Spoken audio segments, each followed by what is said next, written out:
Okay, Kevin. Episode number 1, we talked about your why, finding your purpose, which took us to troubleshooting your body and human capacity.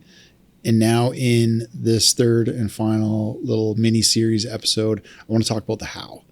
I want to talk about like deep dive on how to implement some of these things, food, nutrition, recovery, all things implementation. Yeah. So welcome back for the third one, and let's get into it. So when thinking about these things, like when thinking about the how, first steps, what are the first steps someone needs to take to start implementing what we've discussed? Yeah. Well, again, we've laid the foundation of all the steps that you've got to start with why, but then you have to make it practical. You know what I mean? And I'm such a believer that you just have to start small and just win in one area.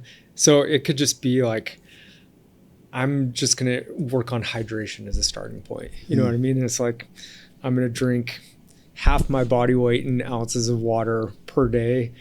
I'm going to end the day with a glass of water. I'm going to start the day with a glass of water. And then I'm just going to be consistent.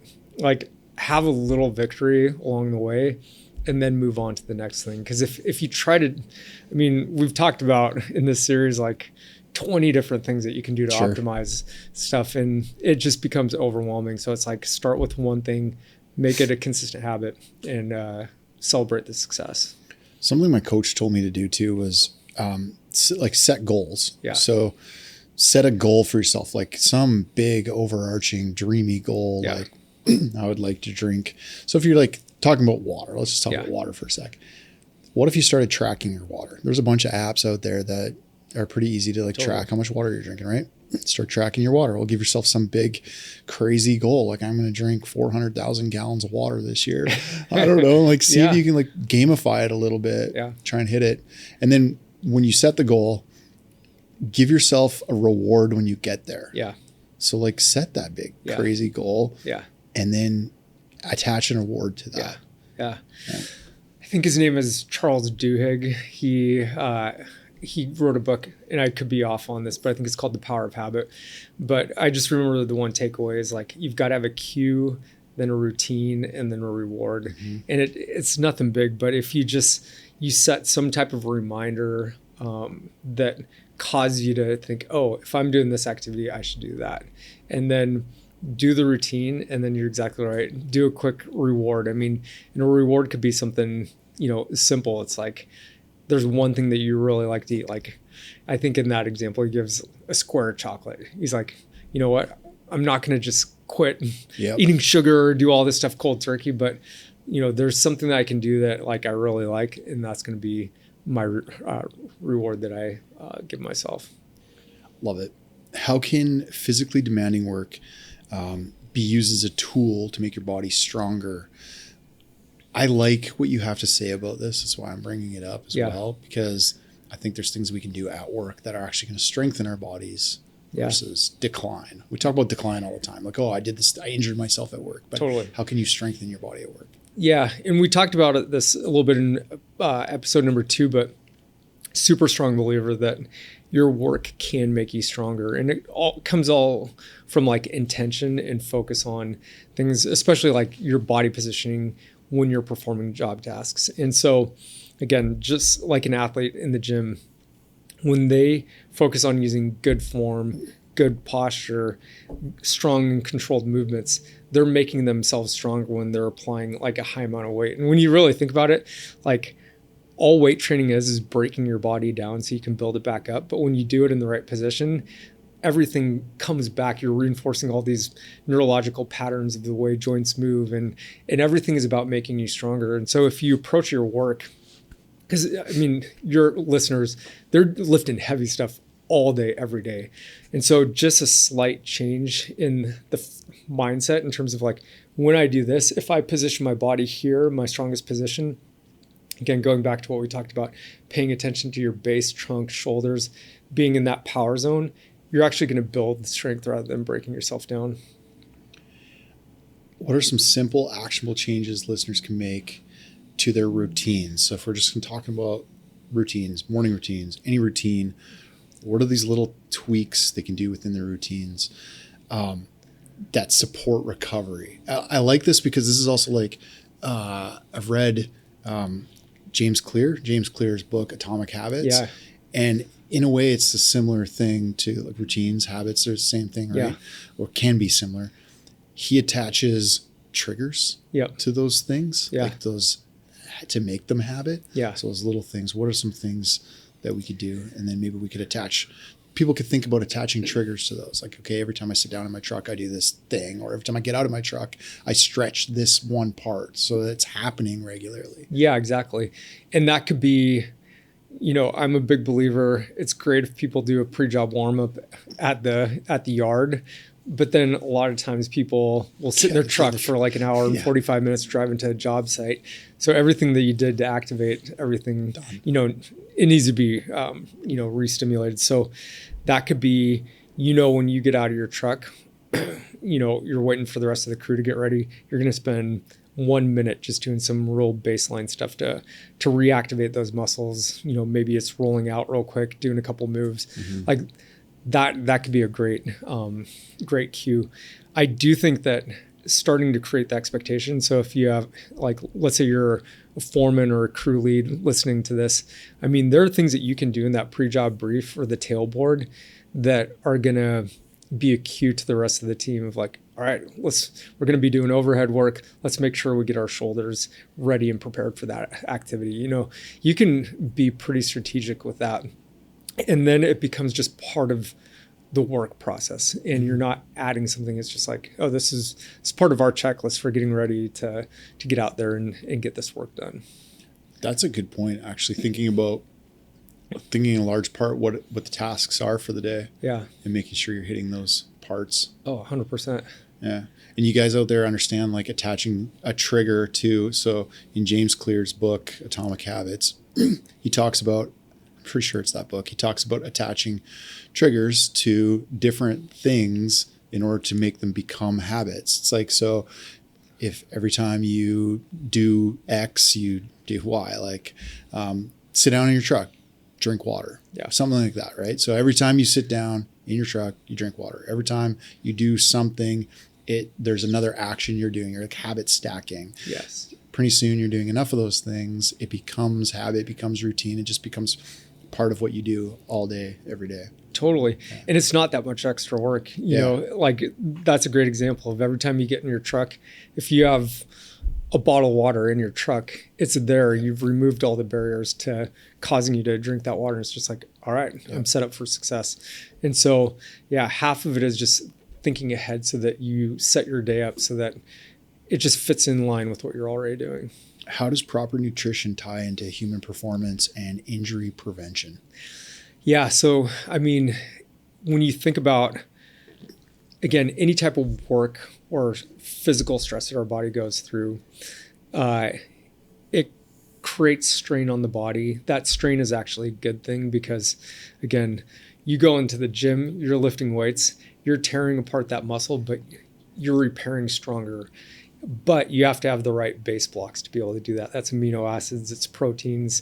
It's like we talked about, vitamin D, zinc, magnesium, all these things that are responsible for causing the human to build back up. So when it comes to nutrition, it's being thoughtful about like, what activity am I doing and what does my body need in this scenario? So if you're working in the heat, we know that your body's definitely going to be losing water. It's going to be losing electrolytes. So, and you're going to be, using up glucose. And so keeping your head in the game, making sure that you have the energy for your brain and your muscles and the appropriate nutrients, you're going to want like some type of hydration drink that includes those different components. At the end of the day, you're probably going to want to focus more on like really high quality fats and complex proteins so that you are getting some of those amino acids. You're getting the protein for your body to be able to recover. But too often it's like we just fill ourselves with food that's filling, but doesn't have those essential building blocks. And so I always think of it like, imagine building a house with a bunch of particle board rather than hardwood. Like, what's going to be stronger in the long run? And so if we're healing and repairing tissue that's being broken down with cheap materials, what we're doing is we're actually, setting our muscles up to become more vulnerable to injury, less, less resilient in the long run. What does a good routine look like from start to finish of your day? Like, how should a utility worker work through their day? Wake up in the morning. What should they be eating? How soon should they be eating? What should they have? And then kind of walk through the day just briefly, like morning, afternoon, evening. Yeah. So I'm super hesitant to say like everyone needs to follow this pattern because everybody's like totally different. You know what I mean? Yeah. And like, I even do a lot of intermittent fasting. I mean, that's part of my routine. So there are times where, I'll fast 16 hours and I'll do that for a specific period of time. But I always map out like when I'm going to push hard physically from a training perspective in line with, when I have the fuel available. So I think it's a case by case basis, but in general, if you're going to be physically pushing yourself hard, I do think that like a really good breakfast, high in protein, good fruits and vegetables, things that are going to fuel your body, like that's such a critical part of the day. And then it's just being thoughtful about, you're going to be on the job 10, 12 hours. Like what can you pack in your cooler to supplement your day so that you're continuing to eat that good nutrition throughout the day? Because otherwise, I mean, we all resort to what's quickest, what's easiest, what parking lot can fit a line truck. And it's usually, gas stops and service stations and places like that. And you just don't have the same number of options. So again, you have to be intentional, but go into that day thinking about, there are these periods throughout the day where I'm going to really focus on, good quality meals, but you also have to feed yourself in between if you're pushing. I mean, every endurance athlete, when they think about, running for 2 hours, you're going to every 20 minutes be taking just a little bit of nutrition just to keep going so you don't dig yourself too far in a hole. I think what a lot of people don't realize either is like an investment in yourself is the best investment that you can make. And that could be like, if you don't want to do the research yourself to figure all this stuff out, which I didn't, like I tried, but I didn't know, there's people that can help with that. There's coaches for everything now. Yes. And it's not bad to hire a nutrition coach, physical coach, like a whatever coach, mindset coach. Like it's not bad to hire these people. And you should in fact be thinking about doing that because man, they'll get you on a program, but like you said, you're hesitant to like tell everybody follow this exact program because everybody is different and everybody should be on a different program. So I'm glad you said that because people should invest in themselves. Like you guys out there, you make freaking good money, hire a nutrition coach and they can set up a meal plan for you. They can ask you, run you through goal setting, see like if you're wanting to lose weight or put on weight. Some of you have really wicked metabolisms and you need to eat more and eat different. So anyway, I think people should hire coaches more. Yeah. And meal plans are awesome. Meal prep is good. Yeah. Invest in that too. Like hire a meal prep service to deliver your food to your freaking house or your job site even.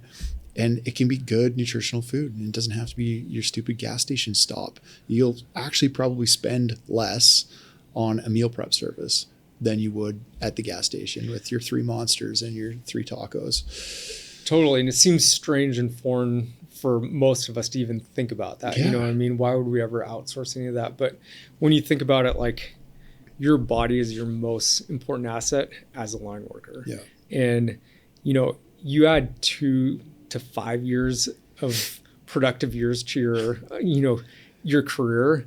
I mean, quantify that and how much is it worth, supporting yourself. You look at most sports teams. I mean, they spend so much money on the performance aspects of their athletes.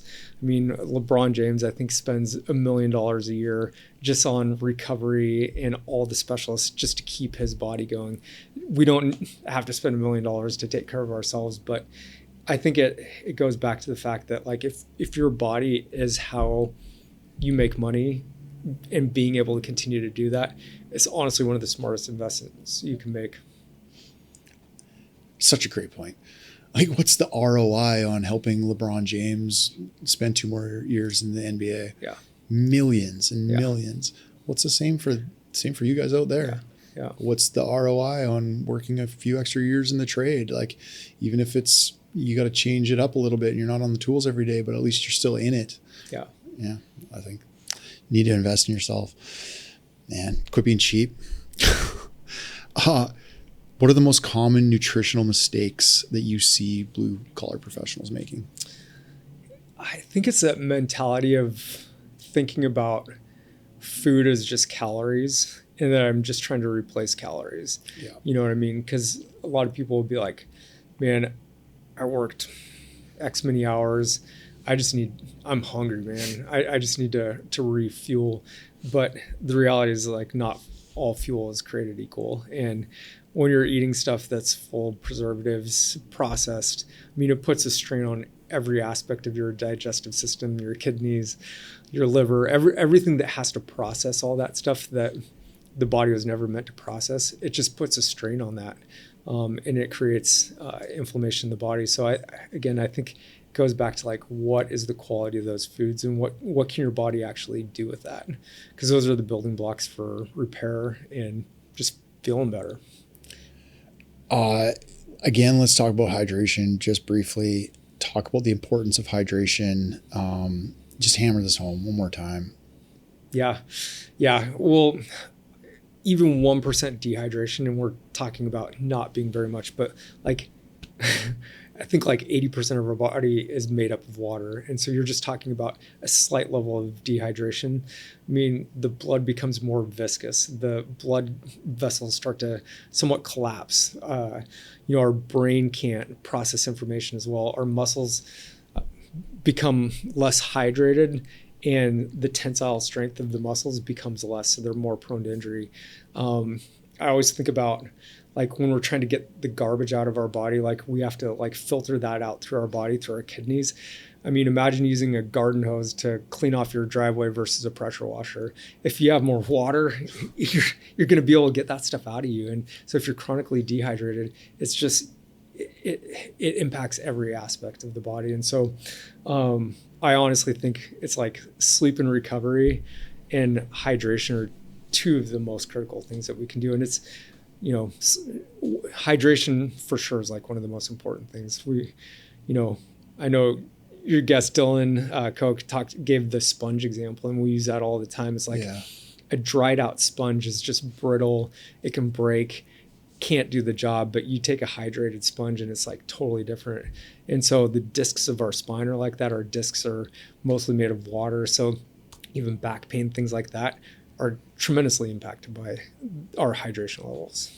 I think about too, like, all the things you talked about with regards to rolling out your muscles, like the dynamic stretching, like all of that stuff. If you're not hydrated, it's not going to move properly. Yeah. Those things just nothing's going to work properly. 100%. And it's amazing how chronically dehydrated we are. Yeah. We just, like we talked about in the previous episodes, we're not drinking enough water and keeping ourselves hydrated enough, especially if you're adding things like alcohol to the mix in the evening, which is only dehydrating you more.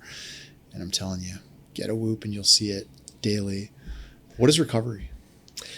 Yeah, recovery, again, to me, has multiple aspects. Some of the movement health stuff that we talked about, it could be rolling in the evening, flush out like lactic acid. It could be some stretching to get our muscles loose, also calm our nervous system. I mean, when you're working hard in stressful situations all day, we've got the sympathetic system, which is fight or flight, and we have the parasympathetic system, which is rest and digest. And so you want to try to, as we get to the end of our day, start to shift more into like, okay, I've been fighting fires all day long, high levels of stress. Now I need to like start to chill out so that I can actually be in a spot where I can recover. Because if you stay constantly elevated in this, fight or flight zone, your body's not going to go through the anabolic or the building up phase of that. And all that recovery is, it's about preparing for the next day.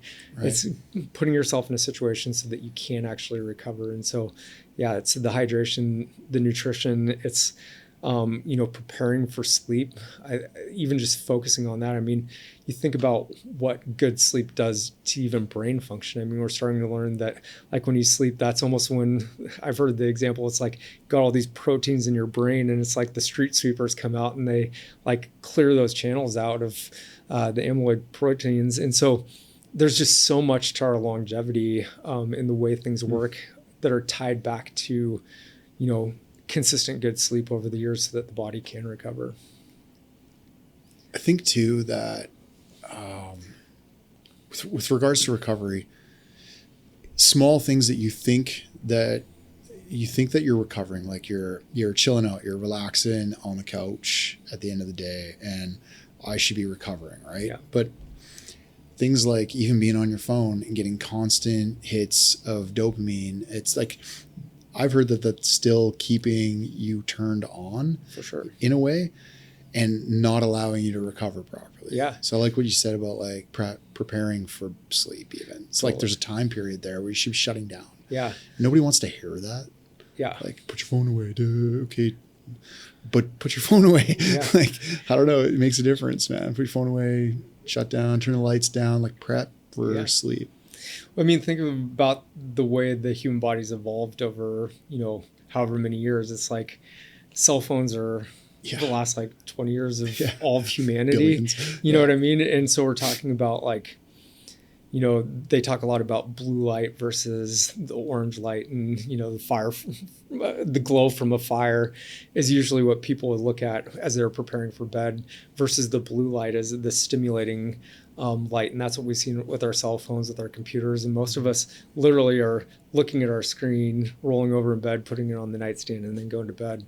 And so, like, just everything about how we go about modern day life isn't the way that the body's evolved over, over the years.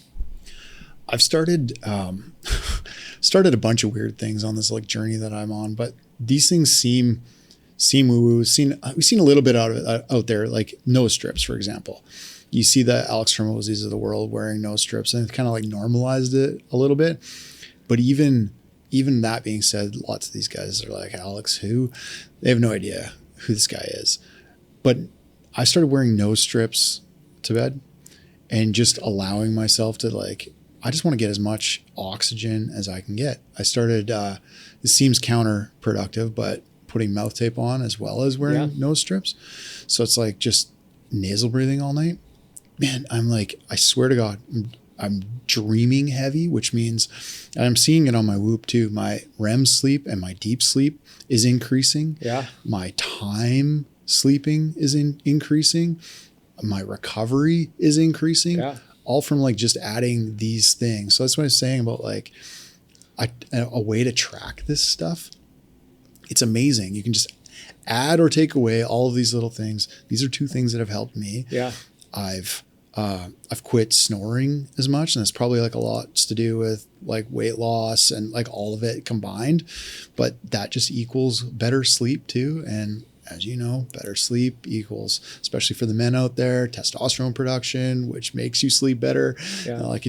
It's this cycle of like better health overall, just from like some simple little things, man. Yeah. And I mean, unless you had something on your wrist that was, capturing that data, you'd have no idea if taping your mouth and putting a nose strip on was 100%. Having an impact. Like 100%. I haven't gone there yet, right? I can prove it. I can show you the data. Yeah, when you see it, it does reinforce that behavior, though. Yeah. Yep. Yeah. Is there any other little things like that you would suggest? Hey, try this, try that. We talked about cold plunging a little bit. Like, dive into recovery a little bit. Like, what can we do to support recovery other than like prepping for sleep? Yeah. And I'm not an expert on like the cold plunging, the saunas and stuff like that, but like I definitely have gone down that path with like Wim Hof. I've done a lot of his stuff. Like I use his app for breathing before I go to bed. And there's actually some pretty good research that shows like just focusing on breathing exercises will help like prepare your mind, calms that nervous system, gets that parasympathetic, sympathetic balance down. Cold showers or cold plunging has been shown to also help with sleep. So, that's something I know a lot of people do. I prefer a cold plunge. I hate cold showers. Yeah, but that's torture. Yeah, that's but the cold plunge, for some reason, I can stand up to my neck in the Puget Sound and it doesn't bother me. But yeah, I think there are some different tricks that people can do. Talking just about like on a bigger scale about like resources. I don't know if you know Peter Attia. Peter Attia has a book called Outlive. I mean, there's some really forward-thinking people out there. Casey Means wrote Good Energy. You've got Dr. Mark Hyman, who has some good stuff. I mean, all these people have great social media accounts. A lot of the stuff that I've really started to integrate into my life comes from those three people. Cool. And just, these are all medical doctors who have tremendous experience, they're just looking at things from a different angle. Yeah. And so that's the cool part about the age that we live in, is like this stuff is out there for anyone to consume. Yeah. How does one go about setting up a good recovery plan when, like you said, they're busy schedules most of the time? Yeah. So again, you made a good point. Like, you have to have a goal. So I always think it's setting a goal and just, it's the recognition of, what, I'm feeling burnout. I'm feeling like my body is just, I'm digging in a hole every day. I can't get out. And so it's that recognition of like, I know I can be better, or I've felt better. And just saying, here's one or two things that I can do to really focus on, seeing that improvement. Again, I'm a huge fan of data, like having a wearable like the Whoop that allows you to be able to try different things and then say, okay, this is actually making a meaningful difference. Yep. And then over time, you start to understand, okay, this is the formula that really works for me.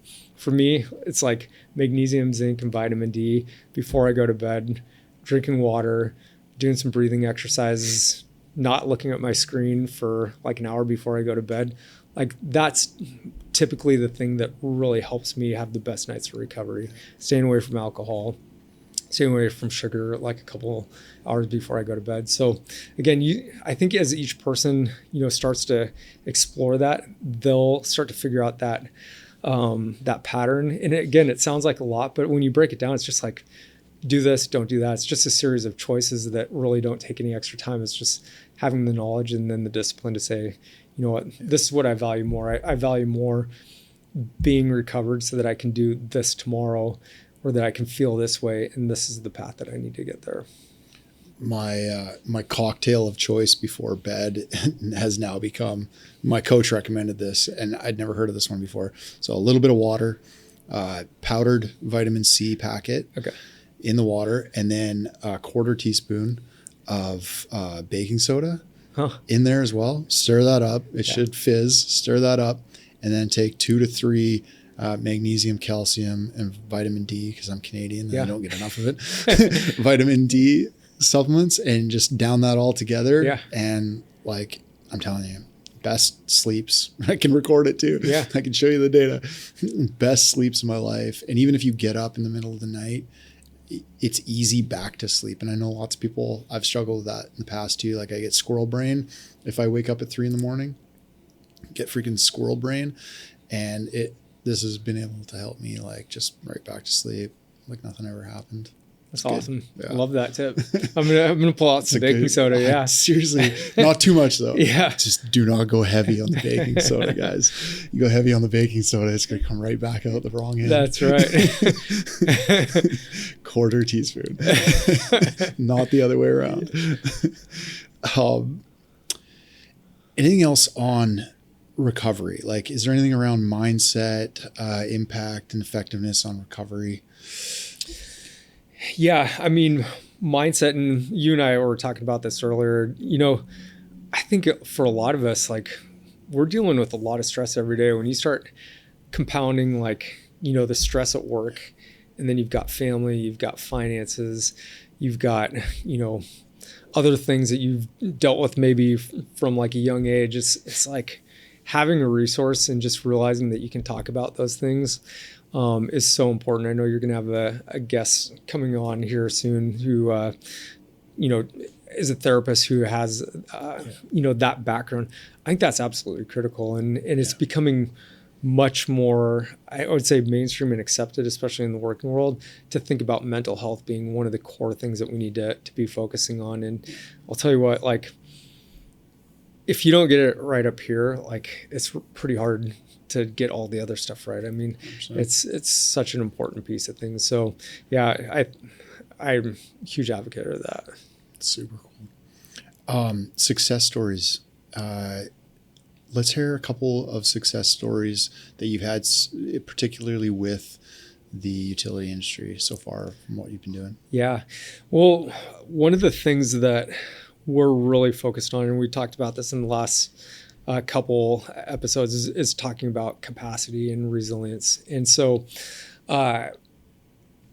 when it comes to like injuries, oftentimes we focus on recordable injuries, focus on TRIR and DART rates and stuff like that. And that's one piece of the equation. As a couple success stories, and so I can think of like 3 different utilities that we work with, and they really didn't have a system for managing soft tissue injuries in the past. And so what we've helped these companies do is just make this whole soft tissue injury prevention just part of the workday. So, people show up to work, they do their pre-job brief, their tailboard, they're doing, we call it the daily 5. They're focused on like the rolling, breathing, and moving. They're doing a safety moment, thinking about, okay, guys, let's talk about, we're going to be working overhead. Let's talk about best body positioning when we're working overhead. And sometimes we just need those reminders to keep our head in the game, and then also focusing on these recovery aspects. And so this one company in particular that I'm thinking of, they've seen a 46% reduction in soft tissue injuries on total, which means like the overall reduction in recordable injuries. But the more meaningful thing that I see is a reduction in the DART rate. And so they have like a 57% reduction in DART rate, which means that people are getting injured less, but when they do get injured, those injuries are less impactful because the people actually have greater resilience. And so they're spending less time, doing days away or restricted time or transfers from work. And so really, as I think about it, it's like, it's multiple factors. Like, sure, how's that impacting those people? But then when we ask the individuals, we did a survey with this company, we said, how many of you like participate in the program? And it was like 95% of the people participated in the program. And then we asked the question, like, how many of you by participating have seen a reduction in muscle or joint stiffness? And it was like over 90% of people said that they've experienced a reduction in muscle and joint stiffness just through participation. So in my mind, pain is a whole nother aspect. It's like, you could have 0 recordable injuries, but like 95% of your workforce is in pain on a daily basis. Yeah. And pain is just the body's alarm system going off, saying that there's a problem. And it's not a matter of like when or if, it's when, you know what I mean? Yeah. And so giving people those tools to deal with things in the earliest stages and to do that troubleshooting like we talked about helps avoid people from going down that path of just living with pain. And then, the body becomes more and more vulnerable to a bigger injury. And then all of a sudden it's the straw that breaks the camel's back. And then it turns into a blown disc or, an injury that's going to take them out of work for 3 or 4 weeks at a time. So again, if we can help support that entire life cycle, that's where I think that the success is. It's really just implementing the capacity model into humans too, right? It's like building the capacity into yourself to fail safely or recover more easily. Totally. Yeah. Yeah. And again, capacity model is amazing. I just think this human resilience model, it just fits so well by combining that. What resources or tools do you guys at Vimosity provide to help people stay on track? Yeah, so we have a whole system. So when we partner with a company, system a little bit. Yeah, so when we partner with a company, we typically partner with the safety and operations team, and we basically map it out so that we come up with a plan. Because I'm a big believer, like, people have to understand the why, and they need to have the education to help them understand, why are you asking us to do this, or why are you even recommending that we do these things? Because if we just tell people, focus on rolling, breathing, moving, or, pay attention to how you position your body, people are going to be like, I've got a million things to care about. Why I don't care about this stuff. And honestly, some of it, if just on first glance would be like, that seems kind of crazy. Like, why am I doing this? Yeah. But when people understand that, and then they also tie it back to, hey, I have a bigger reason why this matters to me, why I would do these things. Then it just becomes, why wouldn't I do this? You know what I mean? I want to go on my elk hunting trip. Like, I need to have my knees or my shoulders feeling good. I want to do this with my kids. Like, I want to take care of my body. And so then when you start to integrate, these systems into the workday, I think people become champions of it rather than, detractors, and they start encouraging their teammates. And so this whole system, that we've talked about in the last 3 episodes, those 3 different components just get incorporated into the workday. I mean, we even do stuff like we'll have challenges on our app. So, we could break up an entire organization by work group, and then you have these different teams. And so then every time there's a challenge going on, when people do their daily 5 or, muscle maintenance, they click, I did it. They earn points for their team. There's a live leaderboard. Cool. And then we send like a championship WWE belt to the winning team, give them a barbecue lunch, just stuff like that. So there's some ways that I think you can celebrate it. You can gamify it. And then again, supporting people at home as well. So there's, the structure for the company to make the, fit into that infrastructure, but then resources that people have on their phone so that when they're at home, on vacation, they can still continue down this path, and it supports them in that way. I love this. What are some, what are some ways from leadership or from the employer side that they could help support people in recovery? Yeah, again, I think so much of it comes back to the leadership just realizing that, that these are people are our greatest assets. And as a leader, the primary job is to remove barriers to people, just being able to make the right choices. Yep. And so a big part of that goes back to, what we talked about earlier of doing that pre-job brief where you're doing a readiness score, you're doing a 360 walk around of your body, and you provide the space for people to say, yeah, I'm ready to do the job today, or hey, we need to take 5 and do some prep so that we can all have our heads in the game. It's, having available, sometimes it's good nutrition options or hydration options that are going to help support people being successful in that way. It's, I see so many great examples of even like mental health resources and recovery resources that are part of the larger corporate, offerings and support. So I see so many great examples of that, but I think it's just, how do you then encourage it and present it in a way to the frontline workers so that they're like, it doesn't feel like, totally some sissy thing. It's like, no, you got to have some key champions out there exactly. too. And that's why I think you hit the nail on the head when you said the foreman level is like the greatest level. Totally. That you have to, that level of individual is like the one that you really got to reach, because upper management is usually, like executive level is usually pretty in support of doing these sorts of things, but they're not in support of it when none of it gets implemented. Totally. Yeah. But again, time is always the greatest competitor, sure. and distribution is also the biggest thing. And so, I mean, that's been the nut that we've really been trying to crack is how do we, we know everybody has a smartphone in their pocket. We know that, a lot of companies now have, tablets or iPads or something like that. So how do you integrate into these systems, send people reminders? I mean, even our app will send movement reminders just so that, people get that nudge, they get the notification, and it helps them just remember to stay on track with the right things. So I think that we're at a really cool spot in the trades where, technology can really help guide people and nudge them into the right direction. If you had to sum this up or focus on one thing, say do this, what would that be, or sum it up? Yeah, I would say that, again, talking about that that foreman level crew lead, like those people like have such a profound influence in terms of the way that the day goes.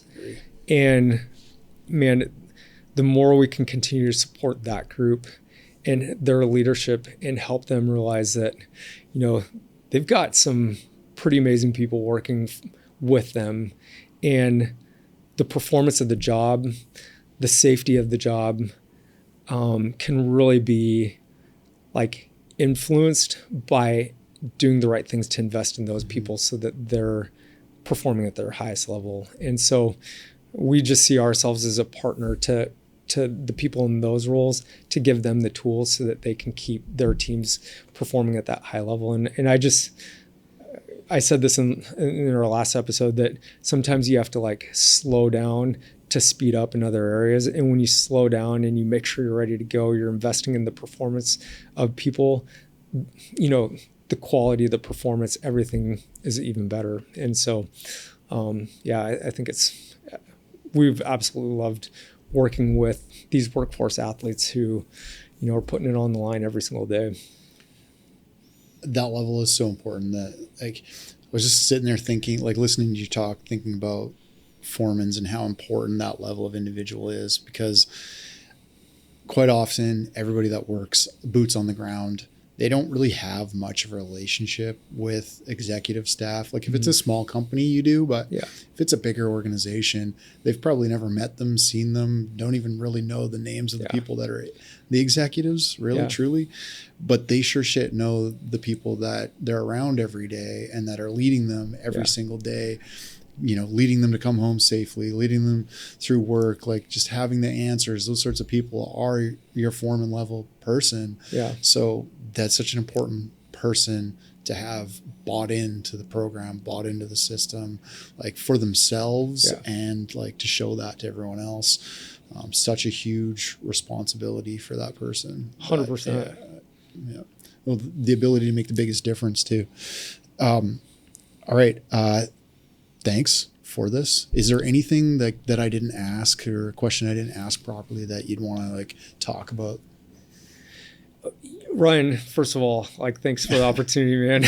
Like, I just am so proud of you and the way that you're serving this industry. Thanks. And you're so skilled at having conversations and asking really good questions. And so, you know, I think that we covered everything you could possibly cover in these 3 episodes. So I would say if you listen to this one, but not the other 2, we probably covered it.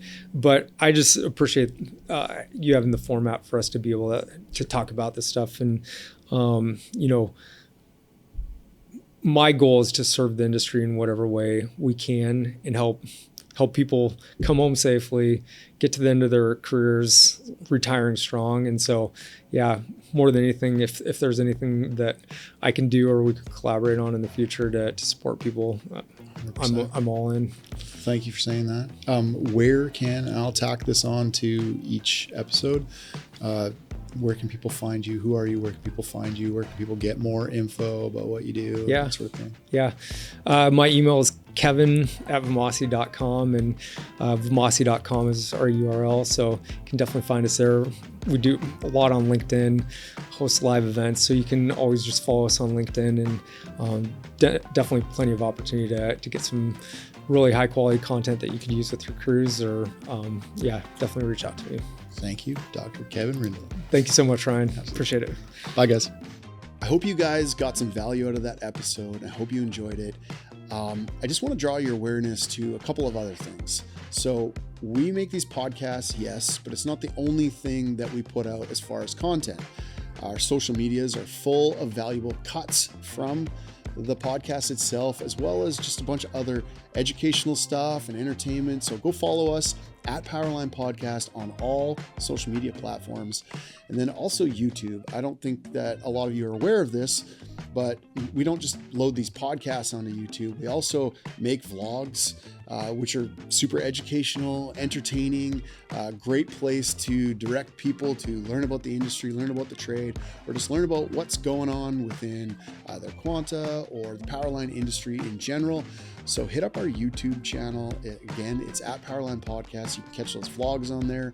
We also load a bunch of other extra content in video form. We try to up the quality every time we do this. We try to up that quality. So hit up the YouTube channel and make sure you're subbed to all those platforms. Appreciate you guys. Hope to see you again soon. We'll see you again soon. Peace.